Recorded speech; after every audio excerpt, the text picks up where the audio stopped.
Welcome back to the Politics with Paul podcast, your home for nonpartisan discussion of political science and civics. I am your host, Paul Rader. Today's episode is about uncontested elections and what you can do about it. There are many issues with American politics and political culture today, even though there are so many sharp and heated disagreements on policy and governance. Most people can agree that there is a lot that needs fixing.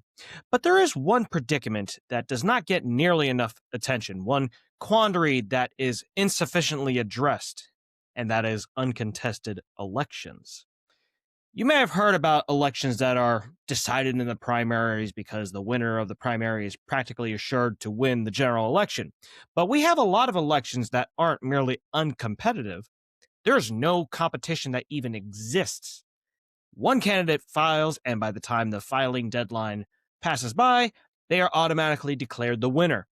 Sometimes that one name won't even be listed on the ballot, which means fewer people will know there was an uncontested election in the first place.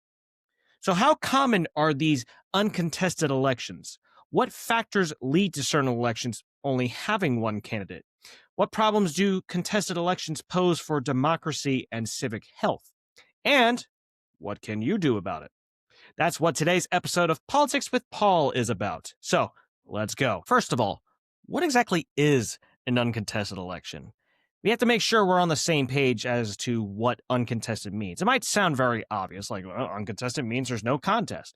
But there are two different ways that people might think about this. So we want to make sure that we're talking about the same one. One is that there are absolutely no other candidates whatsoever except for one person throughout the entire race, including in the primary. So it's not just, oh, it's one party and it's basically decided the primaries. No, it is flat out just one candidate the entire time, or at least by the time voting actually rolls around. And usually that's not even considering the possibility of a write-in candidate either, because sometimes there are write-in candidates. But this is just flat out only one candidate runs. And then the other side, somebody might say that either the Democratic or Republican Party is not represented, but there might still be a third party or non-party candidate. Many people assume, though, that those elections are foregone conclusions, which is sometimes the case. In fact, a lot of times it's the case, but that's still not truly uncontested. Truly uncontested means it's just one candidate the entire time. True uncontested races. These uncompetitive races where there is somebody running, but they have little to no chance of winning. That's a related topic, but it's separate. And those are some of the ways we address those will be similar to how we address uncontested races. But there are some more unique problems to uncontested races that I also want to focus on. So we are just talking about one candidate only, not just uncompetitive. And also, we're not talking about retention elections either, where you vote yes or no on keeping somebody in office, because that is inherently only a one-person election. And that's typically, if not solely, seen in some judicial races, depending on the state and whether it's a state or local level judge. You just say yes or no if you want to keep them. And if you say no, then that means they have an actual election to elect that judge, or it might be an appointment by a governor, for example, and then they are set up for a retention election later. But those are inherently one-person races. We're talking about races that can and should have more than one candidate, but don't. Now, how common are these uncontested elections? It's actually hard to get exact full picture stats on how many elections are truly uncontested, because there are tens of thousands of elections every year, especially at the local level. And I have not found a truly comprehensive study, at least over time, of that. Ballotpedia has probably the closest thing to that, and we'll talk about that shortly. But we do know that there are a lot of races that only have one candidate, and you've probably seen them on your own ballot. Some years will naturally have more uncontested races than others simply because there's more elections on the ballot, especially at the local level. But you will see one candidate races at the state legislative level, and even or at the state government level, and even at the federal level. There are sometimes congressional races where it is only just one person, but you predominantly see it at the local level. And obviously that's also partly because of the sheer number of local elections that there are compared to state level races and federal level races. There's county commissions, city council, mayor of a city or potentially a county. Some counties have mayors, district attorneys, district judges, county prosecutors, all sorts of races that you might not even know are there or that are even elected that are happening. And a lot of times you'll see those be just one candidate. So while nobody has complete statistics on uncontested races, at least all across the board, across federal, state, and local level, they might have it for federal level or some states, Ballotpedia's got the closest to a full picture when it comes to these statistics. And we'll look again purely at the races that are one candidate races. There is also data which I contributed to earlier when I was at Ballotpedia on congressional races that are missing either a Democratic or a Republican candidate, but it does not necessarily mean that they were missing an independent, whether that's a third party or a non-party candidate. But a lot of times those were also uncontested races either. But we're just talking about ones that are purely one candidate, and we know that they were one candidate. And so Ballotpedia has some statistics on that for the 2020 to 2025 election cycles for races that they covered at least. And they've started to cover more races over the last few years, but they had already been covering a lot of races when I was still there. So in 2025, 26,318 of the 38,609 elections that Ballotpedia covered were uncontested, which equaled 68.17%. In 2024, 53,485 of the 76,902 elections that Ballotpedia covered were uncontested, which was 69.55%. Going back to 2023, at least out of the races that Ballotpedia covered, the rate of uncontested races was a lot lower, but still pretty pronounced. In 2023, an average of 34% of seats per state that they covered were uncontested. And in 2022 was an average of 32% of the seats per state that Ballotpedia covered. And then in 2021, it was 21.8%. And then in 2020, it was 30%. The data that they used, they went a little bit more in depth with the 2024 and 2025, where they said the exact number of elections that were uncontested of what they covered. Whereas in 2020 to 2023, it was they were just taking average of seats that they covered across the states. So it was a little bit of a different way that they showcased that data. So again, Ballotpedia has included more and more races in its coverage over time, especially the past couple of years or so. So that will impact those statistics, but it could also be that we've seen more uncontested races over the past couple of years. Whether it's definitely a trend, can't say for sure, but it is definitely a considerable problem that we have. And you'll see a lot of local elections that just have one candidate, and that poses a lot of problems that we'll talk about. But first, before we get to why we have, or why uncontested elections are such a problem, let's talk about why we even see them in the first place. Because there are a bunch of factors that influence the number of candidates we see in a given race. And not all of them are going to be applicable in a given situation, but sometimes multiple factors will be at play. It won't just be one of these that we talk about. So, one reason we see uncontested elections is because of a lopsided party affiliation of the electorate. In fact, this might be the biggest driver of uncontested races. I can't say that for sure, but it is definitely one of the biggest reasons. Because many states and districts heavily lean towards the Democratic or Republican Party. There are just some places where you are a Democrat, you are never going to win. If you're a Republican, you're never going to win. It is getting harder and harder to win it as a Democrat in places like Wyoming, for example. And it's getting harder and harder to win as a Republican in a place like Hawaii, for example. And so you see more and more of these, you're seeing more of these states trend that way, where they're heavily leaning towards one party or another. But they do have some pockets in these states where even if the overall state is Democratic, there might be still pockets of Republicans. And if there's states that are heavily Republican, there might be still some pockets of Democrats.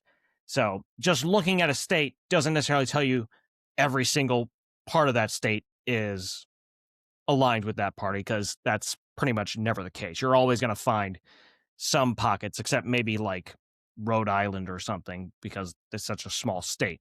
But you'll still find, now even then, you're still going to find municipal areas that will be a little bit more towards another party, or it might have a lot more independents, for example. And the reason why this is such a prominent reason that we see uncontested elections is because party affiliation is the most predictive indicator of how someone votes. All else equal, Republicans are typically just going to vote Republican because they're Republican. Democrats are going to typically vote Democrat because they're Democrat. That party ID is a very, very powerful heuristic to dictate how people are going to vote, or rather predict how they're going to vote. But it does dictate how people are going to vote too. And more people have been voting party line over time. So it's getting harder and harder for the minority party to break through when at a heavy disadvantage. Because of this issue, a lot of times the minority party just won't even bother to run a candidate because it's a waste of resources, unfortunately. When you're running an election, you need money, you need manpower, you need time. These are all finite resources, and they could be used for other races where there's a better chance of winning. So you might still see every once in a while a candidate just run, but they have almost no support from the state level party. But they'll still get that token endorsement just because of the party, but they won't actually put resources into that candidate's race because they just don't have a chance of winning, or at least their chance of winning is so small that it really doesn't behoove the Republican or the Democratic Party to give them any sort of resources. Because if you have to give them resources, that takes away from other races that you can put resources into and potentially win. So a lot of times, even in those cases, you won't see somebody just run just because. They will just flat out just say, you know what, this is pointless. We're not even going to waste our time. Nobody from the Democratic Party is going to run. Nobody from the Republican Party is going to run. So that's why a lot of times a lopsided party affiliation of the electorate leads to a lot of uncontested races.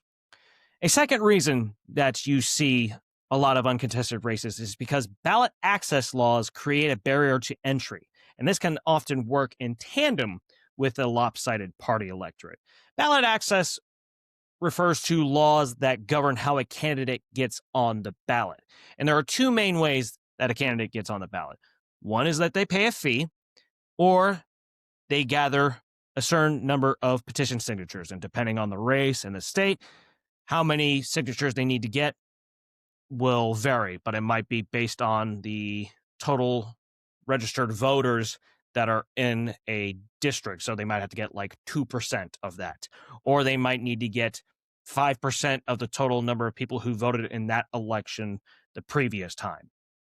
Whatever the case may be, you'll have to get either a fee or pay a fee or gather petition signatures. Ballot access can sometimes be fairly prohibitive in that case if you are not a well-connected or well-financed Democrat or Republican, because you won't have the money to pay the fee, and you probably won't generate enough support to get the requisite petition signatures. But generally speaking, if you're a Democrat or a Republican, even if you're not one that has that great of a chance of winning, you could usually get on the ballot. Where it really becomes difficult, where ballot access really becomes prohibitive and overbearing, is when you're a third party or no party candidate. Ballot access is far more difficult for them than it is for Democrats and Republicans, because oftentimes there is no option to pay a filing fee. You have to get a number of petition signatures.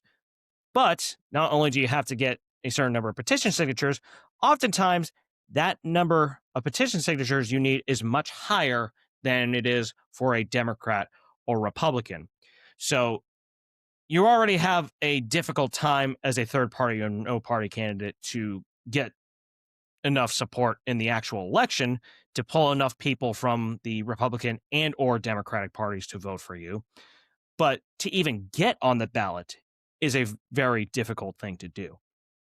So if one of these races is missing a Democrat or a Republican, a lot of times because of that lopsided party affiliation in the electorate, the ballot access may still be too prohibitive for independent candidates to compete, and which will leave only one party competing and potentially only one candidate from that party competing. Hence, more uncontested races. A third reason for a lot of uncontested races is candidates with a lot of money. Breaking news: money is very helpful to campaigns. You see all sorts of races that have exorbitant spending and breaking records every successive election cycle. You see it a lot for president, obviously, but you also see a lot of spending for U.S. Senate, governors, U.S. House seats, certain U.S. House seats at least. So to win elections, you do need some level of money. No, it is not everything, and you still have to spend it effectively, but you need at least some money to compete. But sometimes one candidate just has so much money in a race that no other candidate will bother. They just see the millions of dollars that the other candidate raises, and they're just like, I can't do anything about that. Or for certain local level races, you won't a lot of not the biggest local areas like a New York City or Chicago where there will be millions of dollars spent, but more regular sized local areas, local cities, local towns, counties that will see more things like tens of thousands or even several $100,000. And you might get a candidate who is maybe completely backing their own campaign, and which leads to accusations of buying elections. But for a lot of candidates, it's very hard to compete with that because there's just so much money there. And even if they don't spend that money all that wisely, just the sheer amount of money is going to be very hard for another candidate to compete with. They don't think they can, candidates don't think they can compete because they don't think they can raise that much money. And when you're thinking about running for office, what a lot of candidates fail to do is they fail to think about how much money they will need to raise to be competitive before they run for an election. A lot of times they will start thinking about that after they file, which is a very big mistake. You need to think about how much you're going to probably need and plan to raise even more than that. But you want to have an idea of how much money you're going to need to spend. But some people will see news about particularly a local level candidate that is just either self-funding their campaign or they just have a lot of support and a lot of donor dollars coming to them. And some people will just say, I'm not even going to try to win this race because it's not going to happen. It's just going to be a waste of time and energy.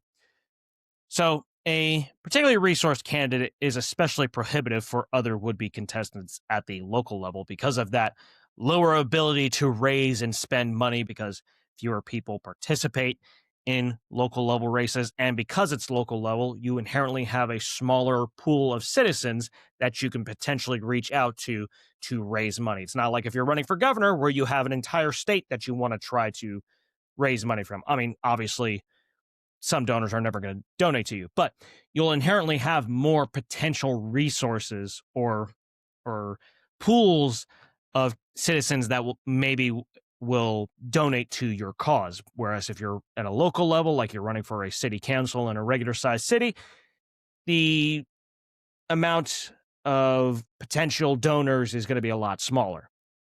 So somebody who has a lot of financial backing will have an even more pronounced advantage. It's not like how U.S. Senate, several of the U.S. Senate races we saw in 2024, Republicans were heavily outspent in several of the states, but they still were able to win. At a local level, might not necessarily happen that way. So a candidate with a lot of money is particularly prohibitive at the local level, but not as much at certain state government offices like a governor or a federal race like a U.S. Senate. It's the money advantage will not lead to as many uncontested races there, but at a local level, a lot more people will just not bother to run, and so you'll see just one candidate run. A fourth reason why a lot of races are uncontested is because of the compensation for certain elected officials. not every elected official gets paid well. No, there's a lot that's made out of Congress people, for example, being worth millions and millions of dollars when they do not get millions of dollars as part of their salary. But not everybody gets paid like Congress, and they're something like 130, 140K on average. I can't remember. It's something along those lines, but it's only like in the 100, 200K range. And then if you're in leadership, you get more salary. But not every elected official gets paid well. Some state legislators, for example, don't get paid much at all. New Mexico legislators, as one example, don't get any salary. They get a per diem, but they don't get any salary. Now, why would this prohibit multiple candidates for running for an office? Well, for one, low pay for some elected officials has led to accusations that those public service positions are skewed towards well-off members of society because they are the ones who can afford to have a low salary from their office from being an elected official because they got plenty of money from other resources. And then sometimes they can earn some brownie points by saying, I refuse my salary from public office. And it's like, well, yeah, I mean, you do have quite a bit of money elsewhere. I mean, it's nice that you're refusing the salary when you don't need it, but still. So you are already limiting the pool of potential candidates for that office to people who are better able to afford it. If you're, for example, a college student that really wants to run for office, and every once in a while you see that in certain places, like there's actually a state legislative district somewhat close to where I live, where the representative, she actually ran while she was still in college, I think. Is she still there? Or she might have been termed out at this point. But in any case, you're going to have younger people be able to run for these offices if they have higher pay, because these college level or young people are probably not going to be earning a lot of money at this point in their lives. Usually people who are earning more money are older because they have more job experience. They've had longer time to build up businesses, for example. So they'll typically have more sources of income to draw from. And so compensation, or at least low compensation, will prevent a lot of would-be candidates from running for office, not necessarily because they want to have a job that is financially lucrative, but because it's hard for or impossible for some people to live on that elected official salary. And so sometimes that'll just lead one person to run for that office and nobody else runs against them. And that can work in tandem with this idea about candidates having a lot of money being able to drown out other challengers, because they not only have a lot of money to crowd out challengers, but they are able to deal with the low compensation from that elected office. Another reason why there are a lot of uncontested races is because there might be an elected office that's just simply not well known.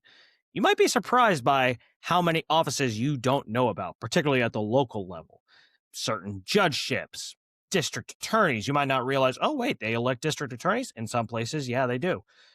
Park boards. One of my previous guests on the podcast, Alex Vassar from the California State Library, he actually talked about on episode 52 of the podcast how he actually ran for his local park board and he was the only candidate both times he won.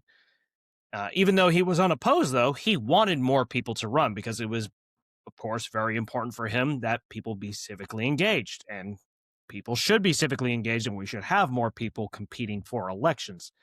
If most people don't know about an election, the less likely there will be at least two candidates, because one, you're already limiting the pool of potential candidates that will run simply because fewer people know about it.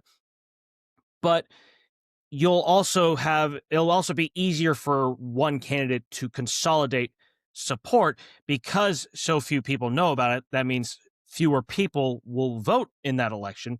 And so there's a lot fewer votes to gather, and one candidate may find it easier to garner a considerable number of those votes to disincentivize a second candidate from running.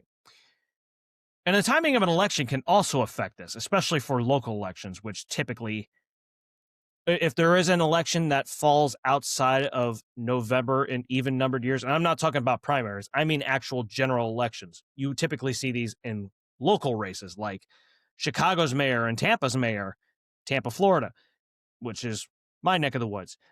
Those are May of odd numbered years, and it's every 4 years. So a lot of people don't realize that's the case. So even if they know about an office, they might not know when it's being elected. And so people don't often realize that this happens. And because of this, even fewer people will run for that office. And you'll exacerbate this issue of few people voting, few people potentially being candidates. And so you'll probably see a lot more one candidate elections in this regard, unless it's a particularly high profile local race like in New York City mayor or Chicago or Tampa or Los Angeles or Dallas, as opposed to a more regular sized city or town having a mayor's race or some other local race, or a county, a small county. You'll probably see a lot more of those one candidate races in that regard. Another reason why you might see a lot of uncontested races is because a lot of people will simply think a particular race doesn't matter. Every elected office is important in some way, but not everybody thinks so. They might think that the federal government and governors handle much more than they actually do. Sometimes you'll hear about people say they're going to petition the president to do something that the president has no power over and is not even going to hear about. Or they just think their voice doesn't matter, so they just don't get invested in what happens. They think if they care, they're going to waste their time. They might want to care, but they just feel like it's a waste. Or they might really just be like, I don't really think about it. Whatever the reason may be, there are a lot of people that will think a particular race doesn't matter and that it does not really matter to go and vote. Some people will only care about the president and will only vote on president. Some might vote up to congressional races. Some might vote up to governor. But as you get further and further down the ballot, what we call ballot drop-off, you'll see fewer and fewer people vote because, A, it's harder to find information on those lower level elections on the ballot, and B, fewer people are going to care about them. So people thinking a race doesn't matter isn't just a problem for voter turnout rates. It's a problem for getting candidates to even run for that office because there's fewer potential candidates from the citizenry that are going to run. And then so it'll also be easier for one candidate to consolidate all the support because there is less of it to go around. So would-be candidates won't even bother trying to run. They'll just see the well-known candidate and just go, well, I got to work to get my name out there and then tell people who I am and all that. And it's not going to happen. At least that's what they tell themselves. And so a lot of times people not caring will lead to more one candidate uncontested races. Another reason why you see a lot of uncontested races is a candidate might have strong pre-existing community support. This is somewhat tied to several of these other reasons we talked about earlier, but this also warrants its own bit of discussion. So this is more relevant to local level races because state and federal level races, it'll be really hard to consolidate that much support that nobody else is going to run against you. I mean, you still sometimes see it, but this is more applicable to local level races or certain state legislative races. To win elections, you don't just need support from voters. You need community activists, interest groups, and other prominent community voices to endorse you. Whenever you see campaign mailers for a candidate, or you go to their website, or they're talking on an ad, talking about, I'm endorsed by blah, blah, blah, and aren't they the greatest? And you love them too. So that's why you should vote for me, because you support them. Many voters rely on these endorsements from like-minded people and groups to figure out who is the quote-unquote correct choice to vote for. When we say correct in air quotes, it means like, okay, if I think this way, if my policy views are this way, then I should support this candidate, not who is actually the correct candidate. So some candidates already have strong community support before they officially run for office. And maybe it's that community support that even pushed them to run for office in the first place, which is great. If community support for that candidate is that overwhelming, some potential candidates won't run because they won't be able to get enough backing, or they might just really like that candidate as well. But most of the local voices are already supporting the existing candidate. So at that point, a lot of people just won't run because there's little support to be able to garner away from them.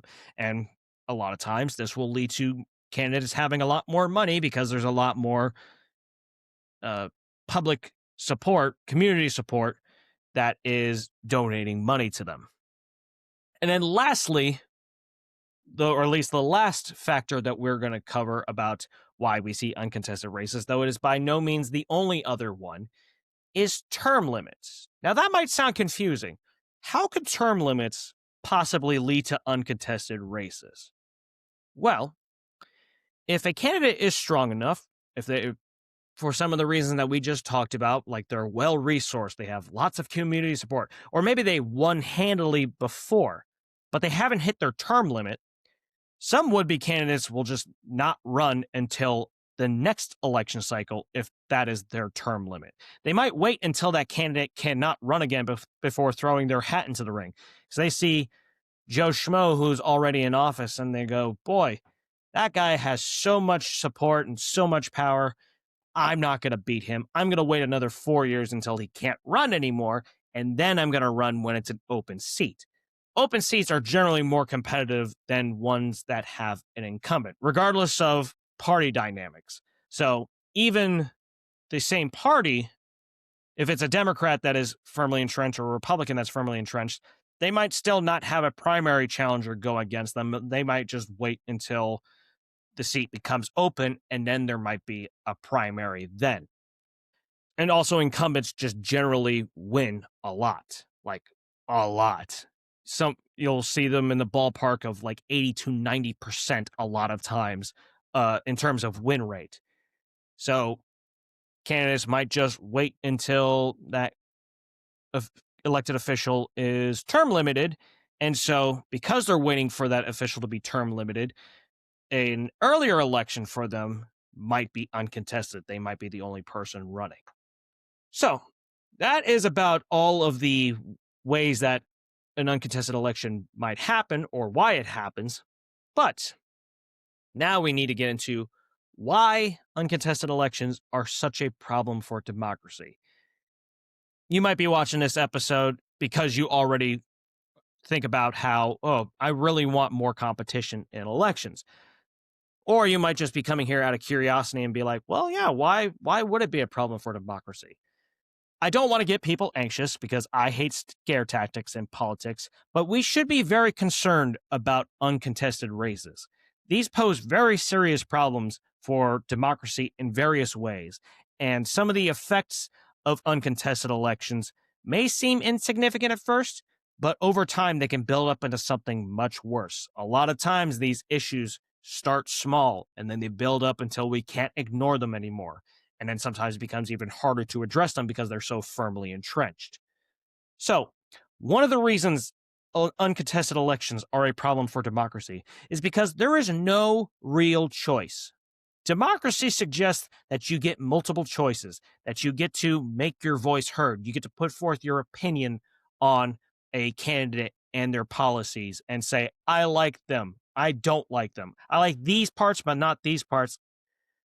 It's more of a Hobson's choice, where it's take it or leave it. You either vote for that candidate that's already in office or is challenging for that seat, but they're the only person that is running for it, or you simply don't vote. So take it or leave it.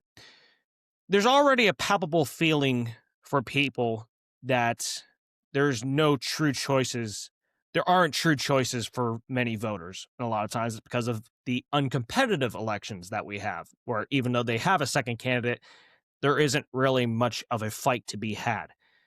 But an uncontested election is the very definition of not having a real choice, because it is only one. Another problem that uncontested elections pose for democracy is that the lone candidate will a lot of times presume they have a mandate from voters. Basically, this idea that, oh, the voters elected me, so they want me to do everything that I want to do and that I said I was going to do. One of the most annoying things in politics to me is that idea when an official gets elected and assumes that means they get free reign to put everything they want into place. And a lot of times they already believe in that, even when another candidate runs against them. And it might have been a very tight race. They might not have even won a majority of the vote, but they got a plurality. A lot of times they still think they have a mandate. It's very obnoxious. It's very annoying, but it is also legitimately concerning that they think that because they won, that means voters want them to do everything they did. No. They might have chosen you, but it doesn't mean they like everything about you. But if there is just one candidate, if it's an uncontested race, it's even easier for that candidate to assume most or all people in that district are satisfied with the candidate and have no complaints. Maybe there is largely satisfaction with them, but there's always going to be people who are not satisfied with that elected official. But in that elected official's eyes, they're going to see nobody running against them and be like, oh, well, I guess everybody likes what I'm doing, so I'll just keep doing the same thing. I'll keep pushing the envelope. When candidates think they have a mandate, they start to believe that they are less accountable for their actions and for their words. The voters chose me to do everything I want, so I should implement what I believe by any means necessary. Not that you're actually going to seize power, but basically that you think you can do whatever you want and you're not accountable for it. And they might not consciously think this way, and it may sound like an exaggeration, but it's not. We have a very serious problem with the lack of accountability for elected officials, and this decreasing competitiveness of elections and the rate of uncontested elections that we see at the same time as this lack of accountability is, in my opinion, no coincidence. Another problem that uncontested elections pose for democracy and civic health is that it suggests a lack of political efficacy and, in fact, further decreases it. I had an episode a while back about political efficacy, but basically there are two types of political efficacy. There is internal, which is how much a voter knows and thinks they know about politics, and then the external, which is how much a voter can impact and thinks they can impact politics. Uncontested elections can happen because of low levels of both types of efficacy, but especially the external. From an internal efficacy standpoint, people feel they can't understand politics, so they don't realize the problem of uncontested elections. They don't know about these offices, so they don't really do something about these uncontested races, whether it's run for office themselves or push somebody else to run for office, or to at least tell people, hey, this is only one candidate here. Nobody else is running against them. Can we get somebody else to go against them to at least give us a choice? They don't necessarily know that that's happening because they have low internal efficacy. But even more than that, it indicates low external efficacy because people feel like they can't make an impact on politics. So fewer people try to run or prop up other candidates to run for office. They don't volunteer for somebody else. They don't donate to somebody else. They don't get involved in the election. So it makes it much easier for one candidate to consolidate all of that support. But then uncontested elections subsequently lower political efficacy in a vicious cycle. It lowers the internal because fewer people bother to learn about an elected office and what it does because only one candidate runs. They see the one candidate and think, well, I guess I'm just not even going to look into the office because if it's just going to be one person running and winning each time, why would I bother? And then it'll lower external efficacy because fewer people will try to make an impact on politics and elections because they see it as a fool's errand. They might even learn about what's going on there, but they think, I'm just not going to bother because nobody's trying to challenge them. So why am I going to waste my time trying to do anything about it? Another problem uncontested elections pose for democracy and civic health is that it implies not enough people care, which is a little bit different than efficacy. We just talked about why people not caring enough is a cause or one of the causes of uncontested elections. So it makes sense that it also implies that not enough people care. A lot of people just simply don't care about politics. They think it isn't that important. They lack political efficacy, so they just don't even want to invest in it. They don't want to care because they feel like it's going to hurt them. They don't want to get down into the dirt and grime of politics, or could be another reason. But especially with local politics, it has a major impact on your day-to-day life. More people should care about these uncontested elections. But if fewer people are participating and fewer people are caring, then fewer people are participating in voting and activism. So it makes it easier for one candidate to consolidate support and drown out challengers. Because you're not caring, fewer people are even attempting to run. So it's just making it easier for one candidate to run, and therefore you're not getting actual choices. And then fewer people are considering running for office themselves. So there's going to be more elections that are uncontested.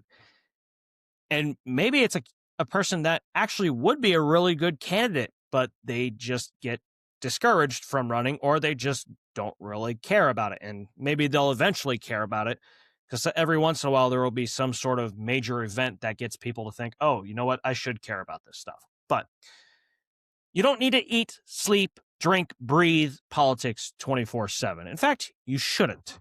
It's very good to have multiple interests and hobbies instead of just one.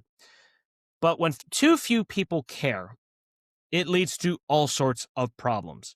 And when not enough people care, accountability decreases because politicians think there are fewer people to hold them accountable. And when not enough people care, it can lead to also this next problem for democracy and civic health, which is that uncontested elections hinder representativeness. Elections are already often criticized as unrepresentative already, even when there are multiple candidates running. And uncontested elections exacerbate that because not only are you just not having any real choice, you're only having one representation of the let me cut. Having one choice and one choice only inherently leads to a lack of representation because the breadth of the electorate can't possibly be demonstrated by one person running and then winning. Even if one person wins, if you at least have multiple people competing, you can at least have a little bit more representativeness then. And when we're talking about representativeness, talking about two basic kinds that are being hindered here: demographic and viewpoint representativeness. When we're talking about demographic, means it's only one race that's being represented by that candidate. Maybe it's a biracial candidate, but still, it's not really representing the whole racial makeup of the electorate. One gender that's running, one age group being represented, one income level being represented. And then on the viewpoint side, we're talking about only one party, one ideological slant, one set of issue beliefs, one philosophy of how government should generally operate. So an uncontested race means all that is just one, and you don't have any sort of alternative choice to make. And with how many uncontested elections there are, that representativeness is being impacted even further because there's a large chunk of the population that feels like their voice won't be heard. Not just in one district or state, a lot of districts, a lot of states that are just feeling like they're being left out. No matter who this candidate is, you just have one person there. They cannot possibly be completely representative of your district. They have to have at least some sort of a challenger there. Now, there might be some uncontested races where that lone candidate is more representative than for some other districts, but they don't have any sort of pushback on their ideas. No sort of challenge to tell them, oh, hey, there's other viewpoints that maybe I don't necessarily agree with or my base doesn't necessarily agree with. Maybe I should look into that. It might suggest to them, even if they know that this is not the case, that, oh, I don't need to listen to other people because nobody's trying to challenge me. And then the last reason we'll cover as to why uncontested elections are a problem for democracy and civic health is that people are just afraid to get into the dirtiness of politics. Politics is a very dirty game, and understandably, people see it as grimy, dirty, intimidating to get involved in, especially when you have these highly publicized instances of political violence in recent years. Whether it's Melissa Hortman getting assassinated, or Charlie Kirk getting assassinated, or attempted assassinations on Donald Trump and Josh Shapiro. And those are just a few examples. And that's not even talking about death threats that people are getting, or people staking out elected officials' houses to try to intimidate them. So this makes people more afraid to engage with politics, especially to run for office or to canvass for somebody. But they might even feel scared to just even go vote because of this polarized climate and scare tactics by the other side. But not all of politics is mucky. In fact, there's a lot that is much less permeated by polarization, particularly at the local level. Not as much the state and federal level. Those are pretty toxic. And some local level politics can be toxic too, but a lot of it isn't. There's many positions in government that don't have anything to do with campaigning. You might just work for the local government. Or if it's a state level, you might work for a legislative committee. Not every issue that local politics deals with is toxic and abrasive. Things like wanting better roads or better schools, those are not inherently toxic, or better funding for schools, I should say. When you say better schools, that can definitely get partisan and ideological. But funding for schools is much less of a partisan or ideological issue. And so you'll find a lot of these local issues that are not so abrasive. But because of how politics is typically portrayed, and to an extent is accurately portrayed as, because politics is seen as super dirty, people don't really want to get involved in it, which means fewer people are getting involved in races and fewer people are being accounted for and represented and listened to in politics, which also lets polarization reign further, because the people who are not participating, they're the ones who are much less polarized. Polarized people are pretty much always going to vote and always participate. It's when those less polarized people are participating, that's when we start to get into these very concerning, polarizing areas. Now, of course, that is not to say that it is all doom and gloom. And as you may know, if you've watched this podcast long enough, I try to leave you with as much practical information as possible, not just the philosophical and the data side of things. I want you to be able to come away with something that you can do that is actionable. So what can you do about uncontested elections? Even a little bit of civic engagement focused on the betterment of the overall community, not partisan and ideological politics or self-serving motives, can make a big difference in the case of uncontested elections. It may inspire you or somebody else to do something about it, and you never know who it's going to impact. So I'm going to share 6 different things you can do to push back the tide of uncontested elections. And it might not happen right away, but it will have an impact when you consistently do it. And I promise you that. One thing you can do about uncontested elections: run for office yourself.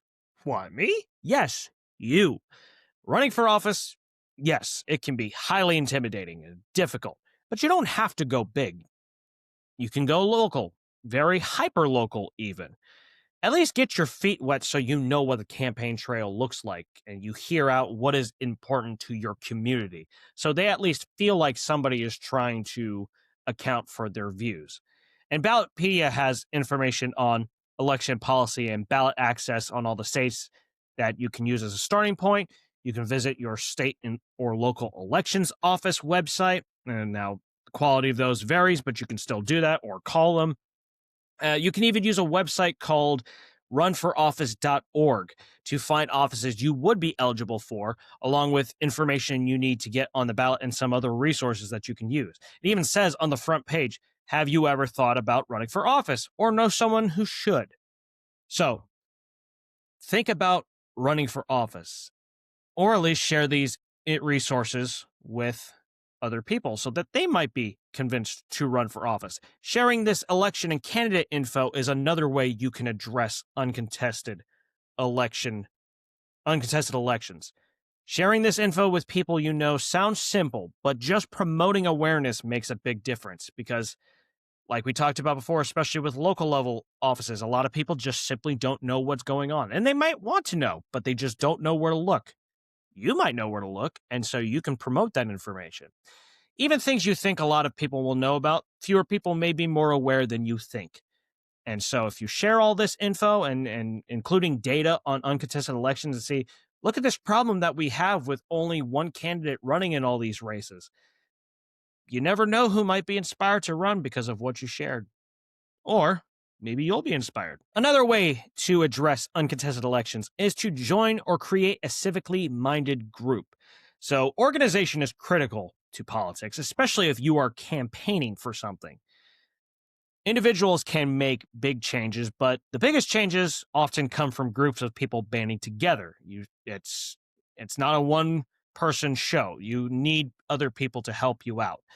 Even if one person appears to be a figurehead, there are a lot of people that help them get there, and you just might not see it, or you might not hear about it. And there's all sorts of civic-related groups in your community that you may not know about. There might be something like a League of Women Voters chapter in your area, for as just one example. There might even be national or state organizations that have local chapters. And they don't even have to be directly political groups, but they will give you insight into what the community needs most. Not everything that the community needs is inherently a partisan or ideological thing, as much as some people try to make them partisan and ideological. But if you really can't find a civic group that fits you or find a resource that tells you about civic groups that fit you, maybe try creating one that does. You don't have to go big right away. You don't have to get like 100 people in a day. But you can start slowly and build up over time. Lots of the biggest organizations that you hear about started off very slowly and picked up over time.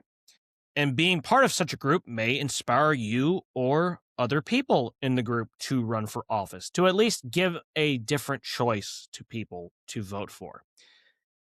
And depending on the work that your group does, you might even be able to potentially publish data.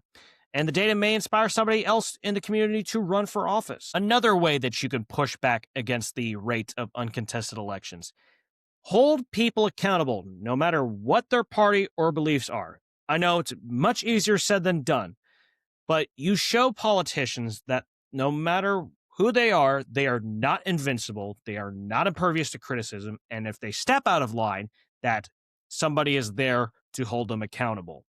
And it shows constituents that even the most powerful elected officials can and should be pushed back against. And more people think, yeah, you know what?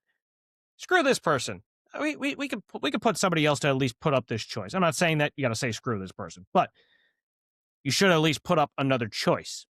If politicians are truly being held accountable, then information about their actions, words, and policies are being made more accessible for people to look at. And it is more likely that somebody will see that info, maybe even feeling strong enough about it to contest that official's next election.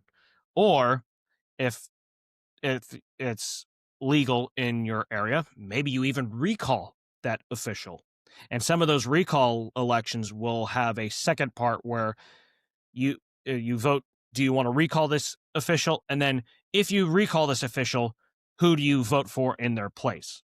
And if a would-be candidate normally thinks there isn't a chance to beat the lone candidate for an office, but that would-be candidate sees enough people holding that lone candidate accountable, they may think there is the possibility of something better, and they may be convinced, you know what, I do have to run, I am going to give voters another choice here.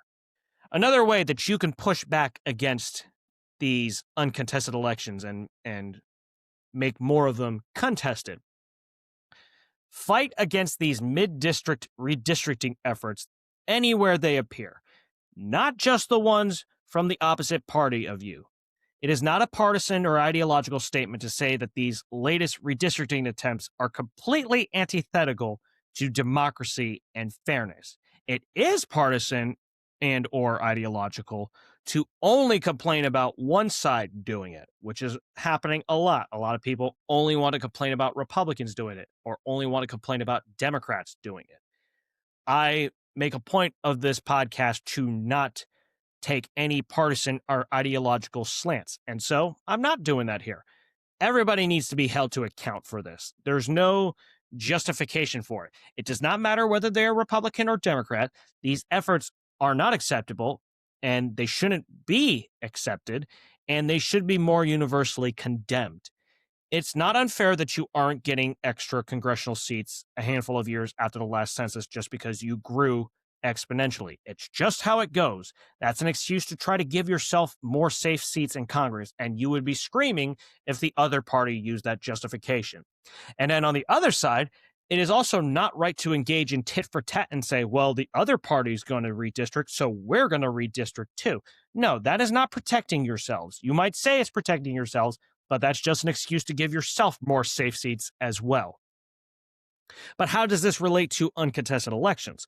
Well, the rate of uncontested elections that we already see is to some extent because of how districts have been drawn. Partisan gerrymandering has not been sufficiently struck down by the court system, and it should be. It should be, by all accounts, not illegal, but it's not.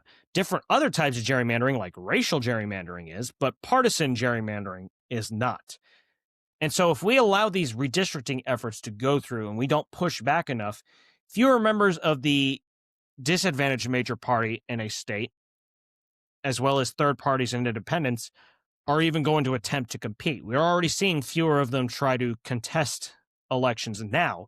Just imagine if these redistricting efforts happen in places like Florida, Illinois, Texas, Maryland, any state you want to use as an example.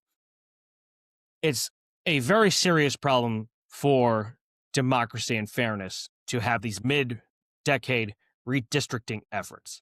And I don't want to hear any of these excuses that people use for them. This is not the way that we should be handling things. We are purely doing this to benefit ourselves and our party, and this needs to stop. And if you can push back against that sufficiently, you can also see fewer uncontested elections. And the last way that you can push back against the tide of uncontested elections is looking to an initiative all the way over in Australia called the Community Independence Movement. It's talked about in an article by nationbuilder.com. So, trying to give the basic rundown of it, it was driven by individuals who felt that their system in Australia wasn't working for them, or that they weren't being represented by their member of parliament who faces little serious opposition. In Australia, they're one of those countries that has a parliament as opposed to a Congress like we do. Even though they operate somewhat similarly, there are a lot of key differences. But this movement organizes into what are called voice groups. And these voice groups aren't expressly started to find a candidate, but they conduct a listening tour. These organized groups of community members that are focused on real listening, actually trying to understand what is important to people, what makes their community special. And so they gather in these intimate settings and engage in structured conversations where everyone can share opinions and input is documented. And so these discussions are analyzed and made into a report to reflect the community's needs and goals. And if the findings indicate a desire for significant change, the group writes a sort of job description for the candidate who will represent them and opens up nominations to the public. And so the candidate that is selected runs with the backing of the group and reports regularly back to that voice group. And so, according to nationbuilder.com, these groups in Australia have had some decent success in electing candidates in 2019 and 2022. And as of 2024, we're operating in over 20% of Australian federal electorates. Perhaps this Australian initiative could be used in the United States, and the United States could use a similar kind of movement. Maybe this could lead to fewer uncontested elections and make some contested ones more competitive. Having this listening tour of going around the community, finding out what's important to them, not necessarily starting off with the idea of running a candidate for office, but finding out data, finding out what is important to people, and then saying, oh boy, a lot of people want something different. Let's try to run a candidate. Or that data that comes from that report, even if that group doesn't necessarily put up its own candidate, might convince somebody else outside the group to think, well, you know what? Maybe I should run.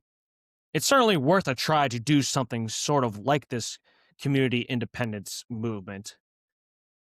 And even if it doesn't always lead to another candidate running, it will still make the lone candidate more accountable to the public because they will realize they won't be untouchable because there are people that are going to push back against them, that are going to share data, and this candidate will still be accountable to the people. Even if somebody doesn't challenge them, it'll at least be a little bit more fair and democratic. And ultimately, that's what we should be striving for in these elections. But these uncontested races really hinder that endeavor. So some things to think about. These practical tips are not super easy to implement. They will take a little bit of effort, but they are certainly worth that effort. We ideally should see every election be contested. Now, that is not realistic to have that happen, but ideally, we should see as many of these races be contested as possible. Even if they're not competitive, at least give some people a choice and a chance to voice a different opinion. Even if it's just to write in something, we need to have real choices. Otherwise, you don't have democracy. You don't really have free elections if you don't have real choice. So that is going to end today's podcast. Thank you so much for listening. Please like, comment, share, subscribe, rate, and review this podcast on YouTube, Spotify, and Apple Podcasts. And if it expands to other podcast platforms, please do all that for those platforms as well. But for right now, it's just YouTube, Spotify, and Apple Podcasts. My links are in the show notes. My Facebook, Paul Rader, author and speaker. LinkedIn profile that I am frequently on, my medium.com profile, paulrader.org is my website, my 5-day educational email course about how we can more effectively mitigate polarization, a lot of the ways that we accidentally inflame it and how we can fix those mistakes. And I believe, my email, paulraderwrites@gmail.com. And that is going to do it for today's episode. So thank you so much for listening, and we'll see you next time.